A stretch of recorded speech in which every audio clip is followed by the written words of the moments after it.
quick review on the Solar Powerbank. This thing, if you do a lot of outdoor activities such as camping or even playing football, things like that, this is one of the best power banks that you can have. It has a solar charger on top, it comes in handy, especially for those situations.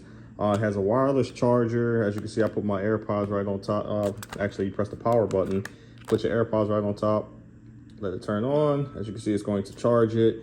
It has inputs and outputs on there. It has your iPhone inputs. It has USB-C. And it actually could charge up to 7 different devices at once, which is actually great. It comes with a built-in light, so if you need some type of light, this thing is actually very bright. You just go ahead and you hold the power button, and it's hard to tell in this video, but it's actually very bright, and it has 3 different modes as well. It has the regular standard mode, has the SOS mode. You just tap and hold it. That's your SOS, and then it has a strobe.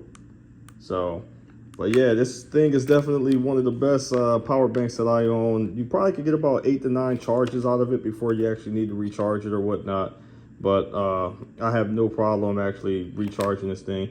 And for your information, this isn't the fastest charger. So if you have an iPhone and you're typically using like a power cord to charge your phones, obviously that's going to be a lot faster than something like this. But this thing will definitely charge your phone over time. Just give it a little bit longer time. Don't expect it to be the fastest charger in the world.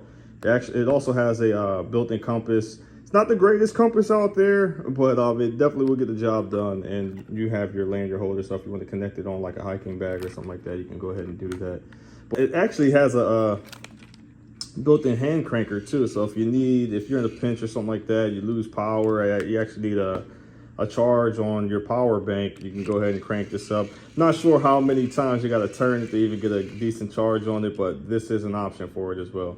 All in all, I love this thing. I do a lot of outdoor activities, like I said, and I carry this thing with me everywhere I go. Keep it in my backpack.